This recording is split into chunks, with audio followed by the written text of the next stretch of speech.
Donc merci d'être là aujourd'hui pour cette conférence de presse. Donc je souhaitais au nom des élus de la majorité et de la commune d'Étré réaffirmer notre position sur l'éventuelle implantation d'hôpital sur Étré et notre souhait de le voir arriver à Varèse.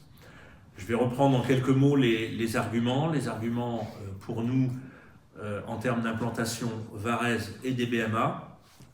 Pour la partie des BMA, eh bien, on l'a dit, écrit et on le dit encore haut et fort, l'implantation de l'hôpital à des BMA revient à faire un hôpital de centre-ville demain, un peu ce qui existe aujourd'hui sur La Rochelle. Il va être entouré de maisons, de résidences et sur ce site-là, on a un problème de pollution, on a un problème d'aménagement, on a un problème d'implantation d'une halte TER qui pourrait être que dans un sens, ou alors il faut la décaler, la mettre beaucoup plus loin avec des trajets qui sont importants à pied, qui sont très difficiles à aménager simplement.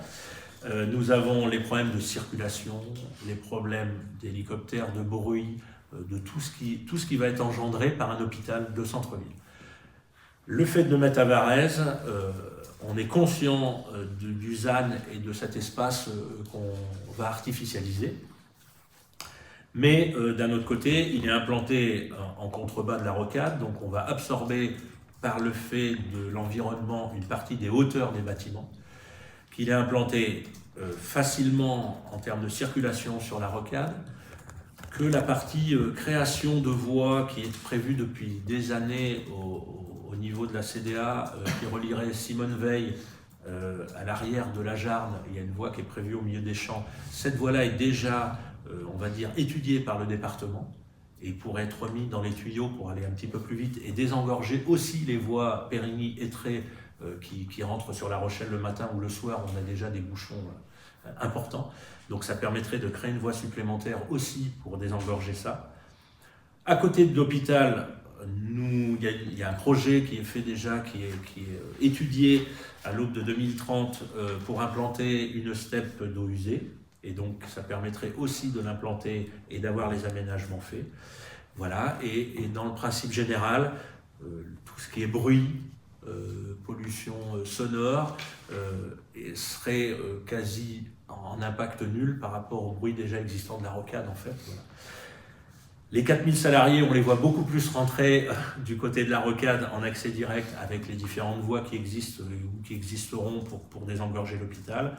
L'accès qui est prévu aussi dans l'aménagement de la zone de Bel Air sous la voie ferrée, il y a un accès qui est prévu, des terrains sont réservés pour permettre aussi aux entreprises demain d'accéder, il y a beaucoup d'entreprises extérieures qui travaillent à l'hôpital et permettraient d'accéder facilement au niveau de l'hôpital. Et ce site-là représente un peu plus de 30 hectares, donc est largement suffisant pour implanter l'hôpital aujourd'hui et prévoir les agrandissements à venir dans les 50 ans. Un hôpital, il est fait entre 50 et 80 ans. Donc on a largement l'implantation et l'avenir du développement de l'hôpital. Voilà un petit peu ce que je souhaitais réaffirmer. En ce qui concerne le ZAN, on est conscient qu'on va artificialiser des terres, mais qu'on artificialise des terres pour déplacer des BMA et implanter sur des BMA, ou qu'on artificialise vraiment un nouvel espace, ça ne nous pose pas de problème. Et Étré est prêt à accepter des compensations. C'est-à-dire qu'aujourd'hui, le long de Simone-Veil est prévu un aménagement. Il y a une étude qui est lancée par la communauté d'Aglo afin d'aménager tout cet espace-là et de l'artificialiser. Nous sommes prêts à dire que c'est les espaces, les 12 hectares dont a besoin l'hôpital, on est prêt à les laisser libres et à ne pas les artificialiser le long de Simone-Veil. C'est-à-dire que pour nous, la bonne implantation de l'hôpital, forcément il y a des compensations et des choses à faire et on est prêt à les assumer et à faire en bonne sorte pour que l'hôpital soit implanté au bon endroit, soit efficient, et la possibilité de s'agrandir et que ça n'impacte pas la population. Voilà. C'est vraiment... on pourrait en débattre pendant des heures. On a étudié ça, travaillé ça avec mon adjoint à l'urbanisme, avec les différents services de la ville. Ça fait plusieurs mois que nous sommes dessus, même des années, parce que cette implantation de la ville et la ville à 30 ans, on l'a déjà travaillé. Et pour nous, c'est très important ce positionnement-là. C'est ce que j'avais à dire pour aujourd'hui. Donc maintenant, je suis à l'écoute de